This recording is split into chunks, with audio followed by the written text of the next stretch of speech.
Welcome to Nice and Blunt. My name is Adam Riancho, and we are live here on YouTube. It's this is gonna be a mock draft, but before I get into it, I want to give you some insights into why I think Rhamondre Stevenson is not a player you want to draft this year. I think he's a landmine in the ADP. But basically, we are here on Underdog, and just a reminder, if you want to draft with me later on in this video or later on and you're new, you can use my code niceandblunt at gmail.com and get a first deposit match up to $100. But let me remove that out of the way. No, not that one. That one. There we go. And let's just take a look at the rankings for the New England Patriots just to get an idea of what the consensus is regarding this Patriots offense, because there's really only one player that is worth drafting according to the ADP inside the top 8 rounds, inside the top 100. That's Rhamondre Stevenson going off the board as RB10, something I just cannot endorse. Let's just take a look at his stats last year and remind you of what you're getting. He is 6 feet tall, 227. That's definitely a durable type of build, but he did not start the season as the starter. It was Damian Harris's job, who only until going down relinquished that role very quickly, actually. They were ready to move on, and that's usually the trend in a Bill Belichick offense. It's very rare that a player at the running back position remains the starter for multiple years in a row. Basically, 2 is the max. So we've already had one where he was clearly the guy. Next year, it could be more of a toss-up. But let's just look at his stats pretty clearly. Starting in week 5, 25 for 161, 2 catches for 14, 19 for 76, 2 touchdowns. Another touchdown the week after, but receiving is really where he got you those fantasy points. There was only 1 touchdown in the final, what would this be? How many games is this? 10 games, 1 touchdown in the final 10 games. That is brutal. Just really difficult. What was this? Get rid of this. Okay. If it wasn't for those receptions, then he wasn't really carrying you throughout other than this one game in week 14, it was really just a PPR type of boost that made him fantasy relevant week to week. He's very reliable as an RB2, but by drafting him where he's going at RB10 ADP of pick 28, you are passing on a few other running backs that I think are maybe more legit. Like going after him, Breece Hall, someone I really believe in, Travis Etienne, Najee Harris, Jahmyr Gibbs as well, I think are all running backs that should be drafted above Rhamondre Stevenson. And one of the reasons why I just don't believe in this situation is the offensive coordinator quarterback combo is really up in the air. I don't think they fully believe in Mac Jones. There's a lot of Bailey Zappi rumors, a lack of commitment to Mac Jones earlier this offseason. While he is clearly the front runner, it's just not set in stone because he did regress last season. Last year was kind of brutal. He was quarterback 30 on a per game basis. He didn't throw for 3,000 yards. He did miss some time. Bailey Zappi played in 4 games. And then there was that one other game where he did play like a drive and they pulled him immediately. So he didn't get a full season, but only 14 touchdowns, 11 interceptions. That's not a great ratio and kind of a high number these days in the league, given only 14 games for Mac Jones. So you're betting that this offense scores a lot more points, and I just don't really see that happening. I'm not a firm believer in Bill O'Brien. And when he was the offensive coordinator back in 2011 for the Patriots, that was the season they had Gronkowski and Aaron Hernandez. That might be one of the reasons why they brought in Mike Gesicki in free agency to pair with Hunter Henry. I have a feeling that the Patriots are going to lean a little bit more on the tight end position, throwing the ball. And let's just take a look at their contracts here just to remind you overall the skill players, how they're paid, what to expect. Hunter Henry is actually the highest paid player, followed by Devontae Parker, Juju, Kendrick Bourne, Mike Gesicki, Matt Slater, James Robinson, Ty Montgomery, Tyquan Thornton, Pierre Strong, Anthony Firkser, and Rhamondre Stevenson. So, yes, you don't really want to read into too much of the contract situation in New England before, like it doesn't carry that much weight.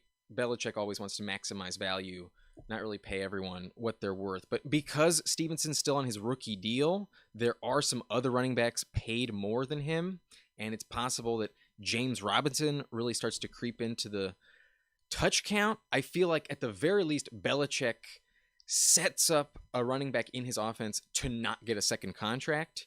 And by the time you hit year 2 as a consistent producer in that running back core, it's usually shifting towards somebody else. So I'm genuinely worried about James Robinson. I'm also worried about Ty Montgomery, who missed pretty much all of last season with an injury, eating into those targets as well. It was an odd situation last season where there was one clear Patriots running back to trust, Rhamondre Stevenson, and it's just a safer bet, basically, that that's not going to repeat in year 2. So that's why I'm not drafting Rhamondre Stevenson. I just don't think he's really worth his ADP. If I was going to draft a New England Patriot, just to finish up this segment on this team, I think Tyquan Thornton going at pick 174 is an incredible value. There's been some really good reports for him at camp.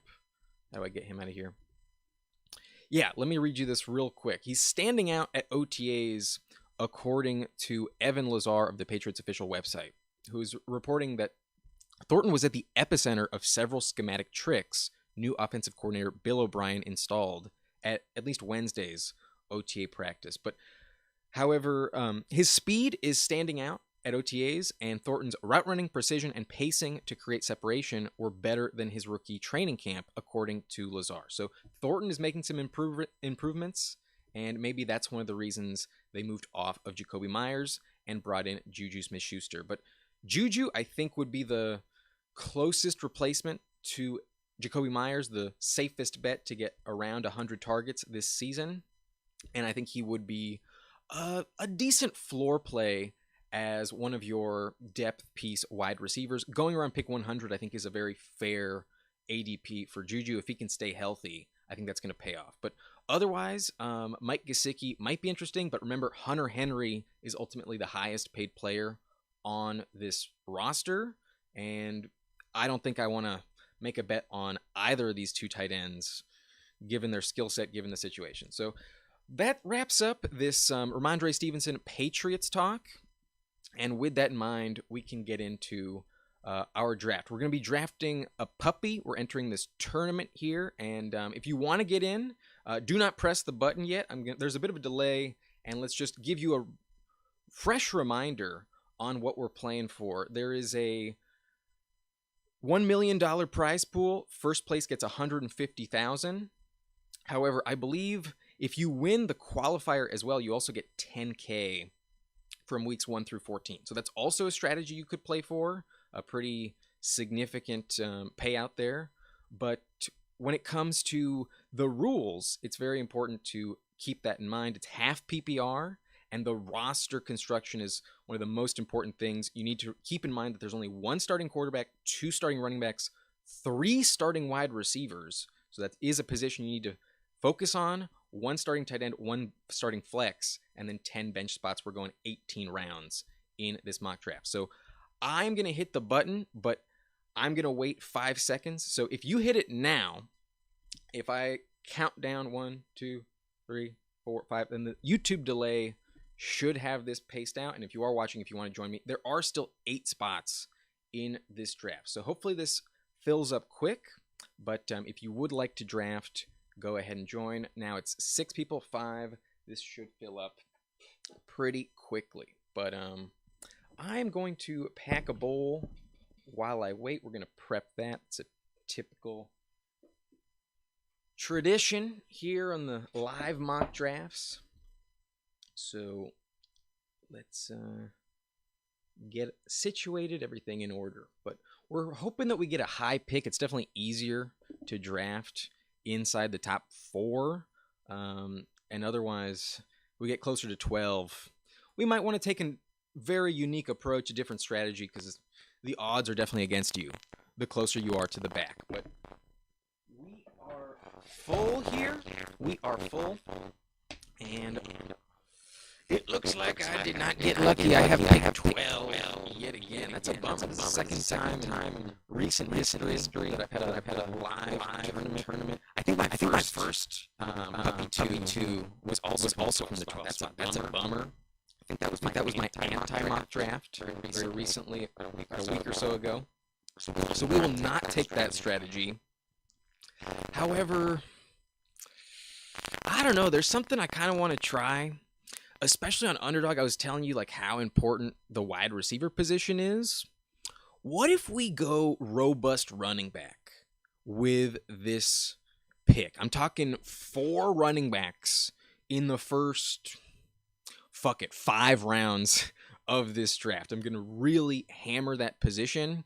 I might not go 4 straight to start, but at the very least, we're going to lock up that entire position with really good depth, and everyone in our lineup is going to be, at least entering the season, someone considered to be a top 20 running back at that position. So this is going to be a weird draft, definitely a weird build, but I've been trying out this strategy lately, and I kind of actually like it. There's a scenario where this does work out, but obviously it sets you up for a real uphill battle. Basically, the only way this works out is if we really devalue our quarterback position and hit on every single wide receiver pick, like all 7 of them, at least 7 of them, if not 9.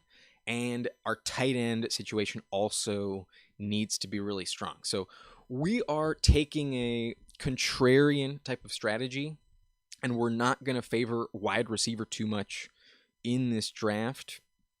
At some point, there's going to be value that I just can't pass up on. But depending on who we have here at the turn, we might go Bijan and like Saquon or someone.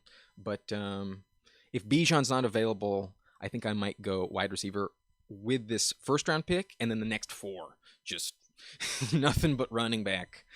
Nothing but that position. So this is going to be weird. I can already tell. But Bijan would be our target. That would be our pick number 12 if he is available. I almost never take him. He's almost never falling this late, so I'm going to do it. I'm going to go Bijan Robinson. And because I know I'm going to get so much depth at running back and not much at the receiver position, I think it's more valuable, especially given he's falling a few picks here, 3 picks overall in ADP. Just lock up my wide receiver 1 in CeeDee Lamb. And he's our hero at the position. We're counting on him to contribute every single week. And if there's one player that has like league-winning upside, last year it was CeeDee Lamb. CeeDee Lamb had an excellent December. Holy shit. If you had him on your roster, you probably won the fantasy championship because the last few weeks of the season were truly elite. In week 15, so the semifinals, 7 for 126. In week 16, the week 15 would have been the wild card round of your fantasy championship. 7 for 126, really good. Then the following week, 10 for 120, 2 touchdowns. That put you in the fantasy championship. And then 11 for 100, especially if you had that 100-yard bonus. Exactly what you needed. CeeDee Lamb was the reason our 6th seed in the subscriber league won the championship last year in combination with Mike Evans with that monster week 17 performance. But CeeDee Lamb got him there. CeeDee Lamb was truly elite in the fantasy playoffs last year. So we're hoping that that's the case again, especially with this tournament format. Weeks 15, 16, 17 are really important. Hopefully he can repeat in terms of production at that point in time. But I told you what the strategy is, and we're favoring running back. So guys, we're targeting. I really like Jahmyr Gibbs in, now it would be the 4th round, I think, especially that 3-4 turn. Like Bijan Robinson, he was drafted in the top 12. He's definitely a guy you want. And I prefer Najee Harris over Travis Etienne. But obviously, if one of these guys falls to us, I mean, technically, I guess if Rhamondre is there, I might consider him. I'd prefer him over Kenneth Walker, but I still prefer Jahmyr Gibbs, Najee Harris over Rhamondre Stevenson. But let's just wait for that to happen. And then when we get to round 5, 6 turn, one of those 2 picks at 60 and 61 is also going to be our 4th and final running back on this roster. this strategy does not work if you take 5. I think if you get 4 that you consider to be top 20 running backs, at least top 25, really solid contributors, in this best ball setting with 3 starting wide receivers, it really does not help you to ignore that position for too long. So that's what we're going to do. That's our strategy. And at least at the 12 spot, it's easier to like convince yourself that it's worth trying. But if I was like at pick 8, I would not do this at all. If I was in the top 5, I wouldn't do this at all. Really, you got to be in this back end, I think, if you're either getting Austin Eckler or Bijan Robinson as your RB1 to consider it. And hopefully you have a hero wide receiver in round 2, or I guess the end of round 1, whoever you prefer, in that situation. But this is going to be weird. I can already tell. It might behoove us to like also get a real big advantage at the tight end position. Like maybe if we go, I don't know, like George Kittle, who's also usually around that pick 60 ADP. Maybe TJ Hawkinson could fall to us. I doubt it, but maybe. And then hopefully like Darren Waller a couple rounds later, or maybe we get Evan Ingram. 2 tight ends that we expect to finish top 10, players that definitely give you an advantage. Because if we're going to,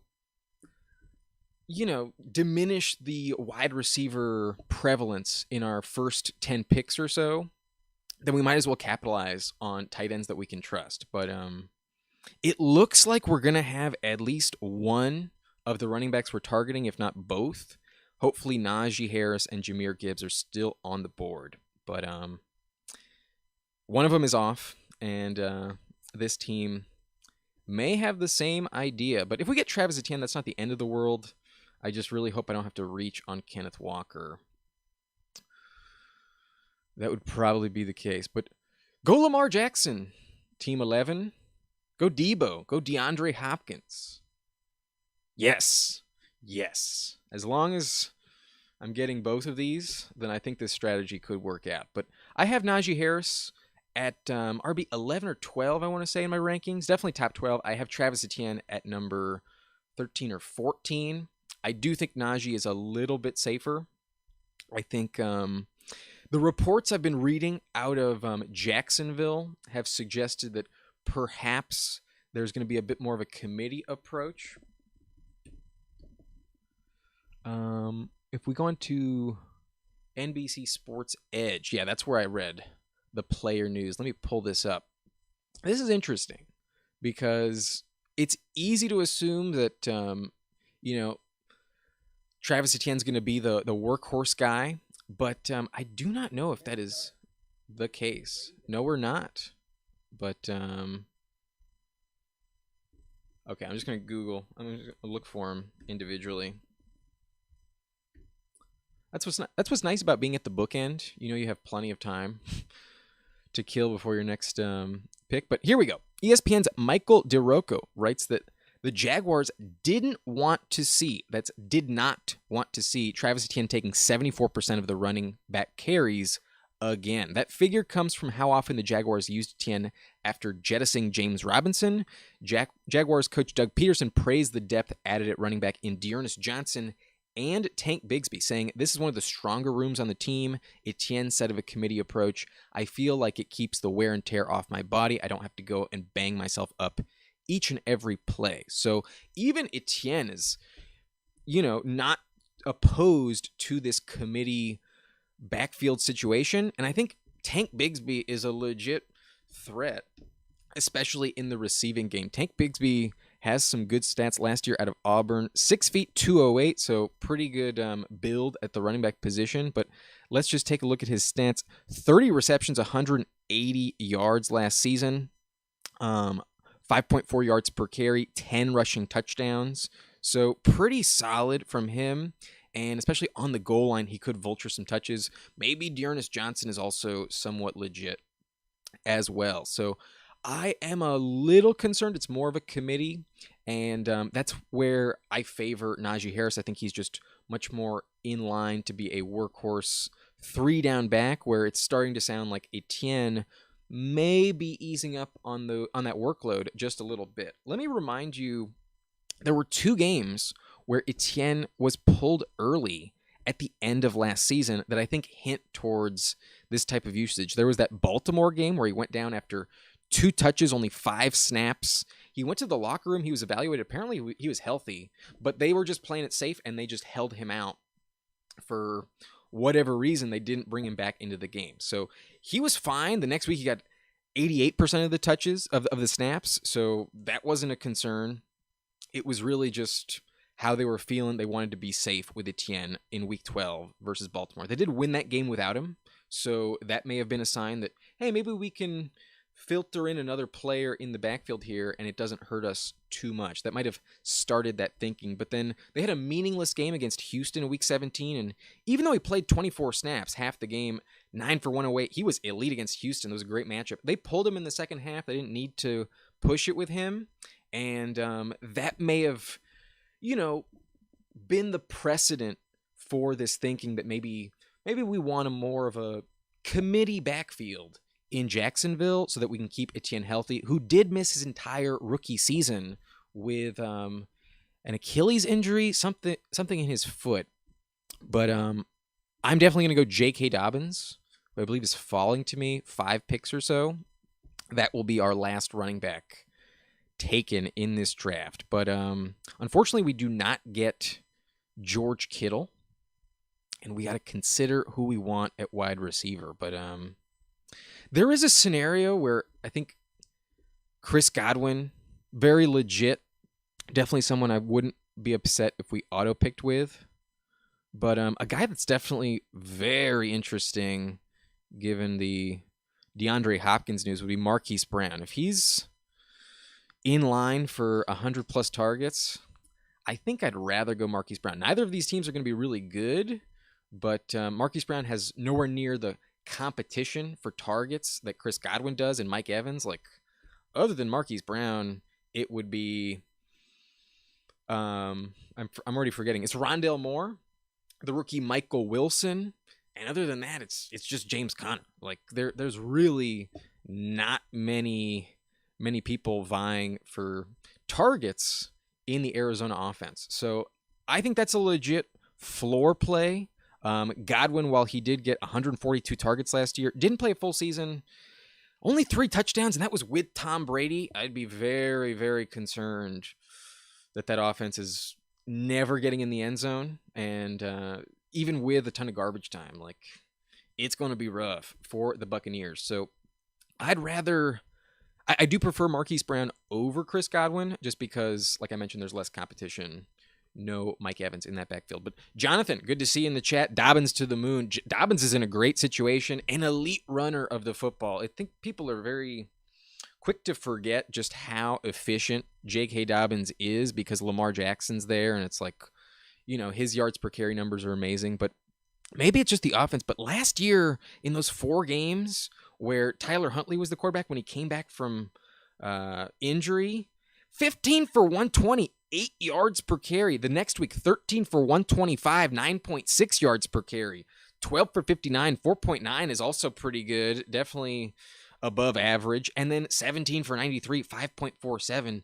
Dobbins has elite yards per carry numbers, and he doesn't need these receiving, any work in the receiving game to still put up solid production.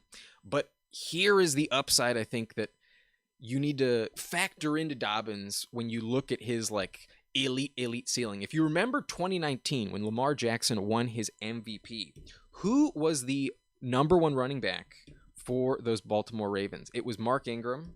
You spell his name with a K, not a C. Apologies, Mark. But take a look at the 2019 stats for Mark Ingram. 15 games, 202 carries, 1,018 rushing yards, 10 rushing touchdowns. Given the efficiency I just showed you with J.K. Dobbins, that could easily happen. The touchdowns, 10, we're hoping for the best with 10 rushing touchdowns. But here is where the key is. 29 targets, 26 receptions, 247 receiving yards, and 5 receiving touchdowns. That's what made Mark Ingram a top 10 fantasy running back that season. And If those numbers can somehow repeat, a total 15 touchdowns for J.K. Dobbins, 26 catches, 250 receiving yards, then we would be cooking with elite gas. J.K. Dobbins does have that league-winning potential if that happens. I'm not saying it's going to happen. I think those receiving numbers are a little concerning for J.K. Dobbins, but this offense is definitely pivoting towards that, and it is possible, but can't say I'm super confident he's like a heavy contributor in the receiving game. I'm really just excited about those rushing numbers, those yards per carry metrics. Really gonna boost his upside this season. But we do want to be considering tight end. We are diminishing our wide receiver contributions. So having a good tight end is one of the ways to, kind of counteract that. So if Waller is available here, I think that would be my pick. It's hard to get a tight end with the upside of Darren Waller. And last year, that Giants offense was really playing well. A lot of receivers at the end of the season were contributing at a high rate. So Waller, with his contract, definitely going to be the number one target, that's for sure. But we got to go receiver if we're going to compete in this situation. This is a tough spot for receiver. This is why I do not like going heavy running back early and only having 2 wide receivers at this point. Like, fuck, this is... There's no room for error. That's what I was mentioning earlier. But I do think that Zay Flowers has really good talent. And if there is a scenario where Baltimore has, like elite production, I think Zay Flowers would be the best candidate to offer that value at the end of the season. At the beginning of the season, I think it's going to be more Odell. I think he's going to be more of the focal point, especially in the red zone, given his contract, $15 million, with another $1 million incentive factored in. I think it starts out where Odell is the guy. But I really like Zay Flowers' talent. He reminds me a lot of Antonio Brown when you watch his tape, honestly. And he could really come into his own, especially in this best ball setting. I think he could be like a home run hitter, maybe get you like 20 points a couple times.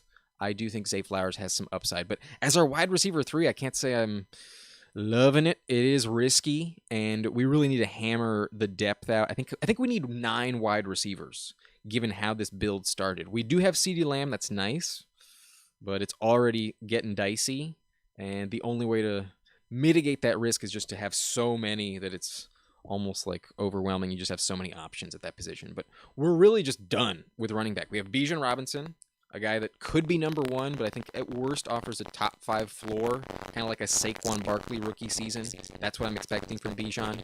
Najee, who I have as a top 12 running back, but if guys like Derrick Henry get hurt, if Josh Jacobs gets hurt, if another top 10 running back goes down, wouldn't be shocking to see Najee finish in the top 8 or 7 is in the realm of possibility as an overall finish for Najee. The Steelers will be improving, especially with Broderick Jones drafted in round 1.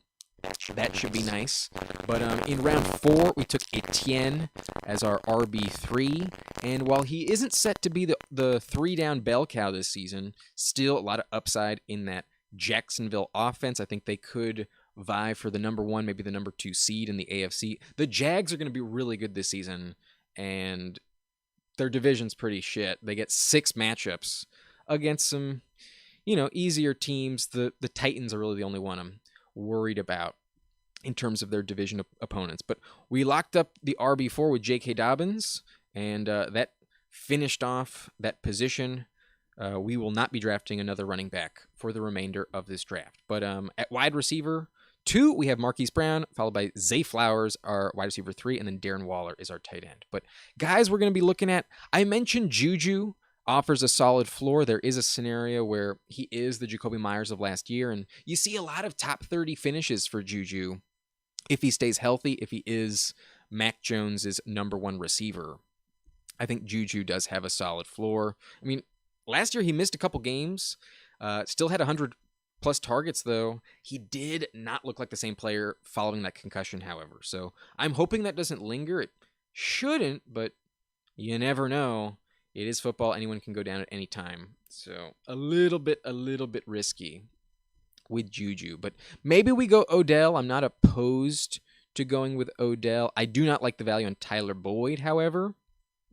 And wide receiver gets really fucking rough the rest of the way. But we're coming up on the elite quarterback value here, and that is also a place to consider.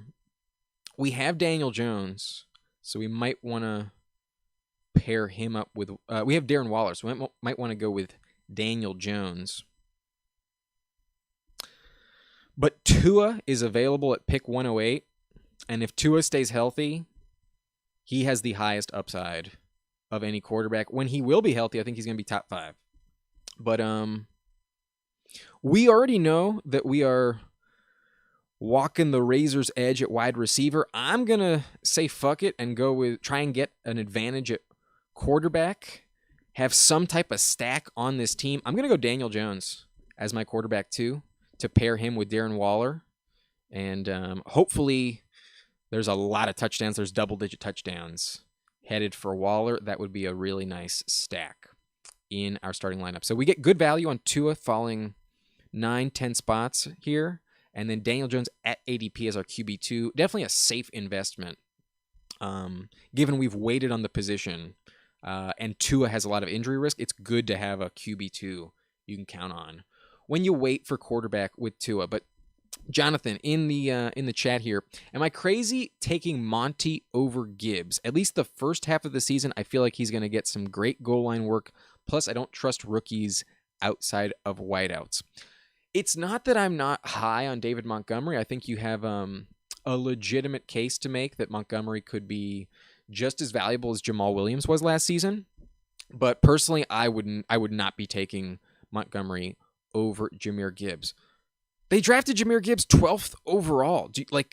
Everyone's talking about how Bijan going at number 8, that hasn't happened in forever. But you know what else hasn't happened in forever? A running back going at number 12 as well. So they've gotten a ton of criticism about Jahmyr Gibbs, and I think there's a big chip on his shoulder. I think he's tired of fucking hearing about it. Like, yeah, the Lions fucking reached on you, didn't they? Like, yeah, thanks, man. I didn't expect this either, but look, they believe in me, and I think they're going to use him. Like, I think Jahmyr Gibbs is really talented.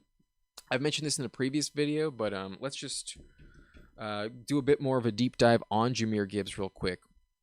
Last season at Alabama was elite from a pass-catching standpoint. 44 receptions, 444 receiving yards, 3 touchdowns. He was in a heavy committee, but still 6.1 yards per carry, 926 rushing yards, 7 rushing touchdowns, so a total of 10 in 12 games. Jahmyr Gibbs is the guy. So I see him as a DeAndre Swift that's just going to stay healthy, and if it wasn't for the injuries to DeAndre Swift, then Jamal Williams was much more of a handcuff, goal line, touchdown-dependent player. So I don't see many targets for David Montgomery, and that's really going to limit his PPR value. This is a half PPR setting, but the only way I think Montgomery finishes the season with more value than Gibbs is if Gibbs gets hurt by like week 3-4, like DeAndre Swift did last season. So yes, I think you might be a little crazy, but the value on David Montgomery going pick 90, I think is really good. I think you can take him a full round earlier. I don't think he's that much different than Isaiah Pacheco. He has more upside, I think, than Rachaad White for sure because of the offense he plays in. I think you could also take him over DeAndre Swift, given Swift has been never able to stay healthy. He always misses at least like 3-4 games. But Jahmyr Gibbs going in round 3, I think, is fair value. I would never consider Montgomery around there. So, yeah, while I disagree in Monty over Gibbs, I do think Montgomery has a very legit case. The Lions also score a ton of points, and Jared Goff doesn't always throw those touchdowns. They hand it off to the running back position a ton in that offensive system as well. If you're interested, I recommend going on to YouTube. The Rich Eisen Show has a great interview with Dan Campbell. It happened before the draft, but he was raving about David Montgomery and how he was tired of him kicking their ass in all those divisional games. Dan Campbell is a believer in Dave Montgomery for sure. So in that regard, I don't think you should be low on Montgomery. I just think you might be too high, my friend. Jonathan, I would not be taking Montgomery over Jahmyr Gibbs. That's my personal preference and gonna hold to it. But we have our tight end 1.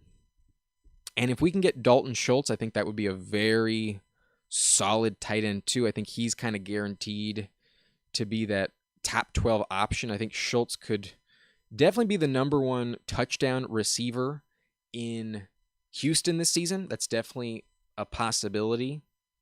But we still only have 3 wide receivers. This is not good. Not good at all. But I think if there's one guy who might struggle early on in our core so far, it would be Zay Flowers. And if there's a receiver here that I think would have a lot of success early in the season, we're just trying to correlate for like time, like weeks 1 through 5 specifically. I think Adam Thielen is going to be the wide receiver 1 in Carolina. I think that's going to be the case. But Sky Moore is a guy I really believe in, and he's falling quite a bit. So I'm going to take the value on Sky Moore. I'm going to do it. And as tempted as I am to go with Dalton Schultz, I just think it would behoove me to grab wide receiver.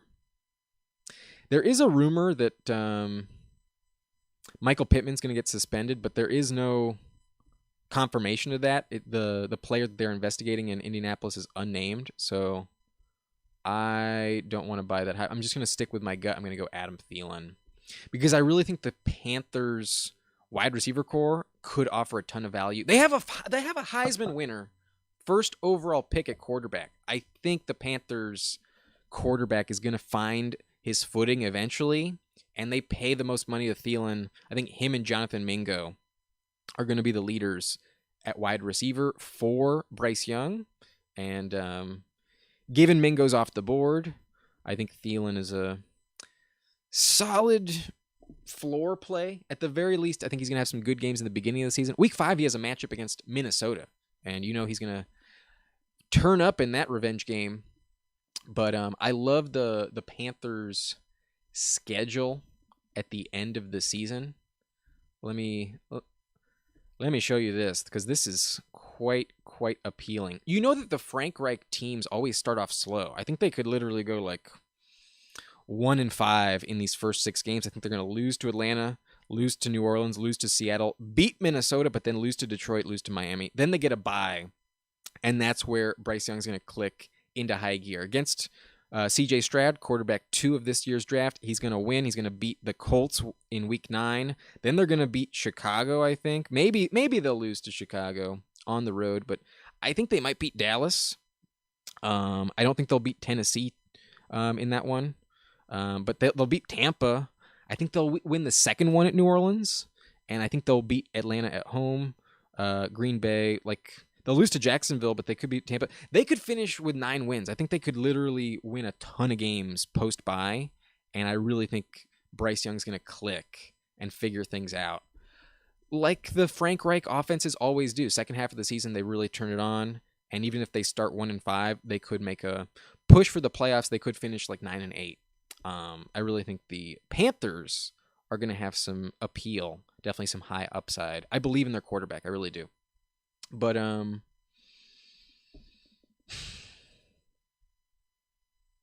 this roster is going to need one more quarterback. Definitely need a third quarterback to feel comfortable. So that might be a player we're targeting in Bryce Young.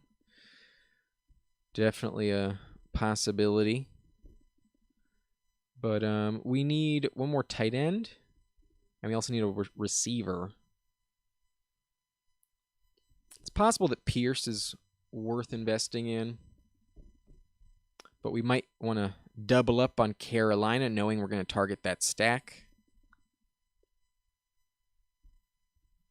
I took MVS kind of as a anti-pick recently, and I kind of actually liked it. There's actually quite a lot of money invested in MVS working out, so we might consider him. But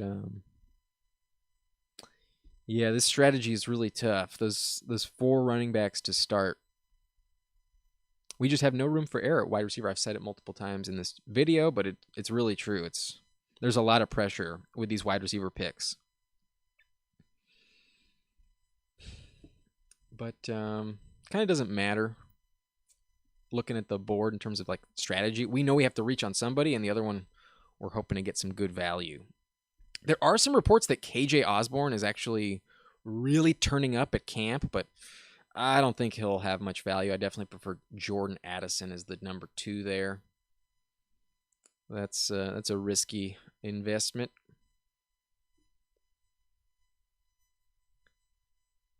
I'm probably going to go DJ Chark. I don't like the value on Jalen Hyatt. I think there's some really good Giants receivers going later. And I might go Wan'Dale Robinson. Wan'Dale Robinson, I think, actually has the most upside of any receiver on this list. It's possible that Marvin Mims is really good. The Broncos traded up to get him, especially if like Cortland Sutton got hurt or Jerry Jeudy went down. Marvin Mims would be really, really solid. But I think I'm going to reach on Wan'Dale Robinson. I just don't want to get sniped at all. And we already have a Chiefs receiver. I don't want to grab another one. Yeah, give me Wan'Dale Robinson to pair with Daniel Jones.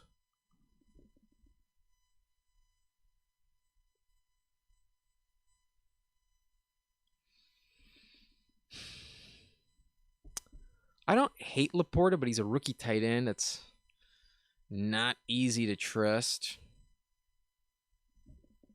But that position is really dwindling.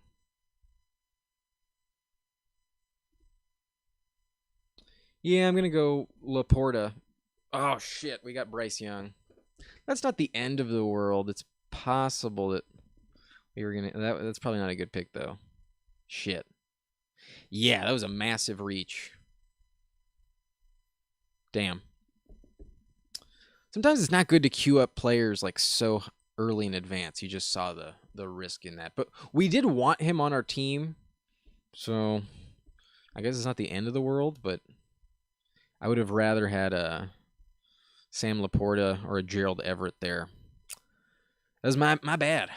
My bad. These 30-second picks are a little bit risky, but let's just review our team again. We went Bijan Robinson, CeeDee Lamb in round 2. Najee Harris, Travis Etienne at the 3-4 turn. Then J.K. Dobbins, Marquise Brown at the 5-6 turn. Followed by Darren Waller, Zay Flowers, round 7-8. Tua and Daniel Jones, rounds 9 and 10. We got our main 2 quarterbacks that we're counting on.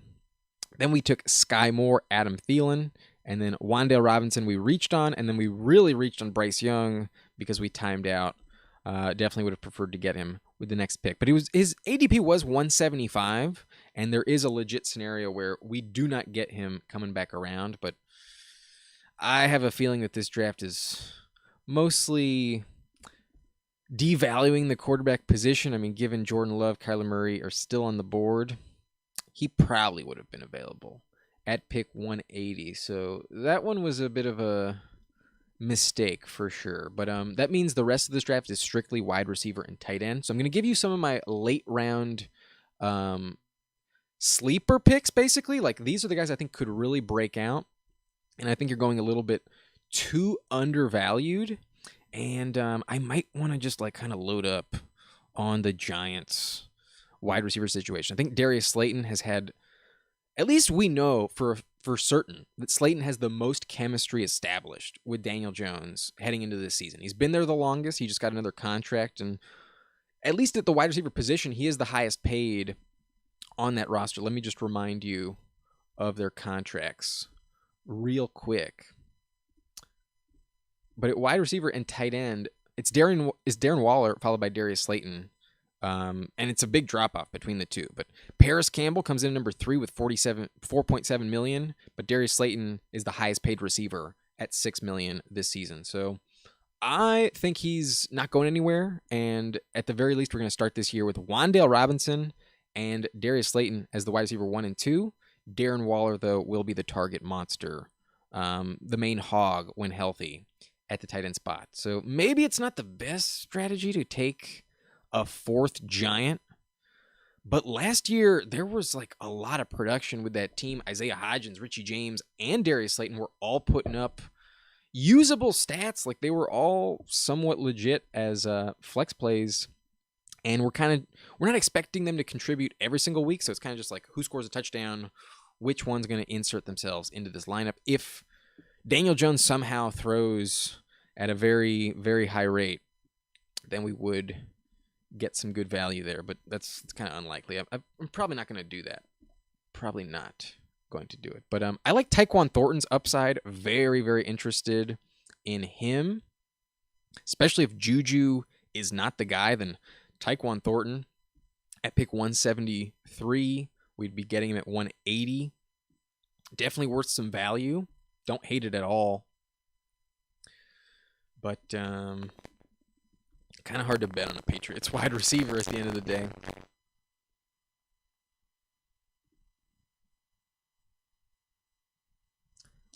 I mentioned John Mechie in a previous video, and while I do like him a lot, I also think Nathaniel Dell is very, very, very valuable too. I think Tank Dell, there's a reason to really believe in him because he was drafted in the third round, but it was at the request. I mean, maybe not strictly at the request, but one of the reasons why was because C.J. Stroud was lobbying for them to draft Tank Dell. Nathaniel Dell also went to the University of Houston, so he's used to the area. I think he has a bit of an advantage as a rookie where he doesn't need to acclimate to a new environment, new scenario.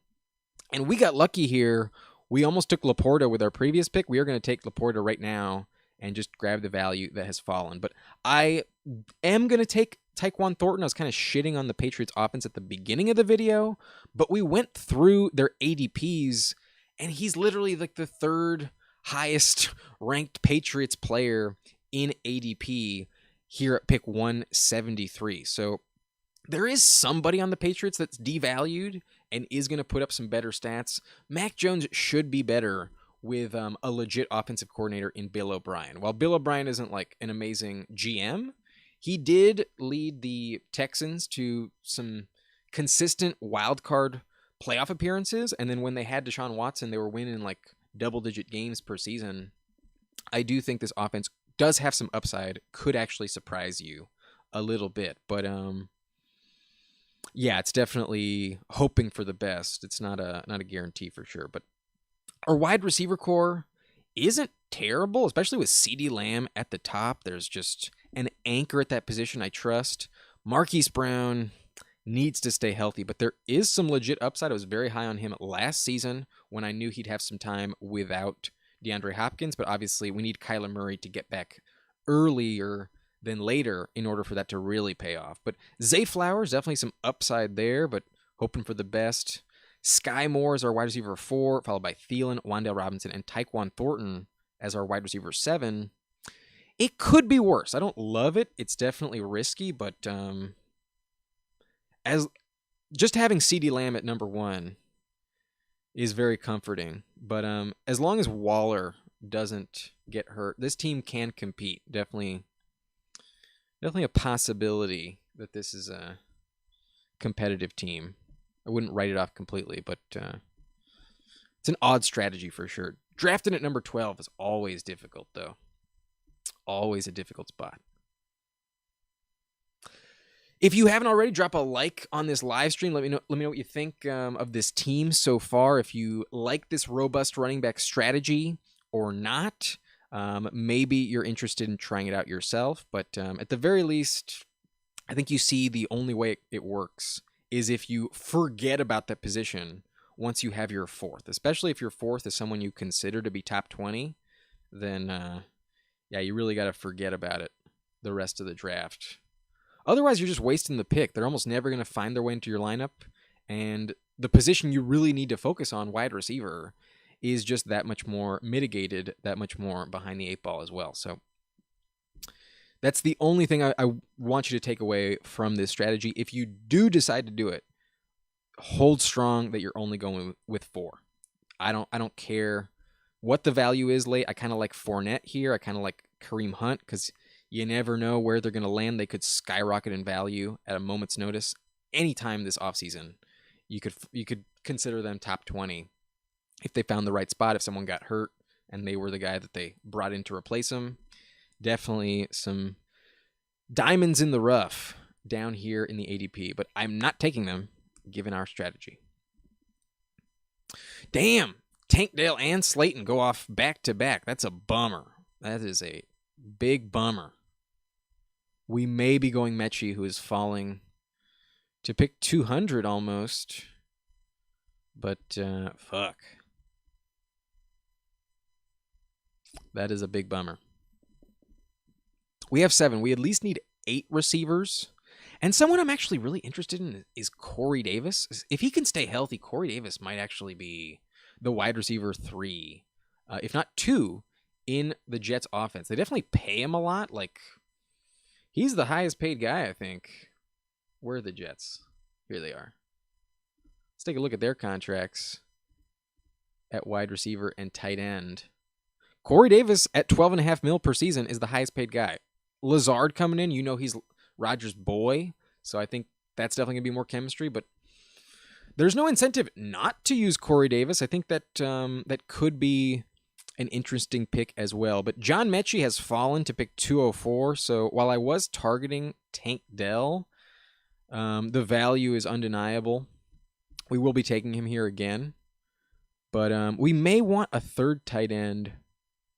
It's possible that is the way to go. But I am going to take John Mechie here in the 17th round. There's been some good reviews about Luke Musgrave lately. He seems to be commanding the first team offense more than Tucker Kraft, but that's a bit tricky.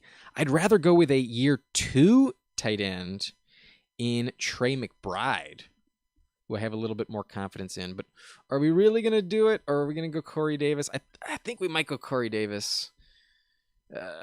No, we want a correlation. We have Marquise Brown, and if there's a scenario where the Arizona offense offers a lot of value, then it might behoove us to have 2 players in that system. So that is our final pick here. Let's review this team.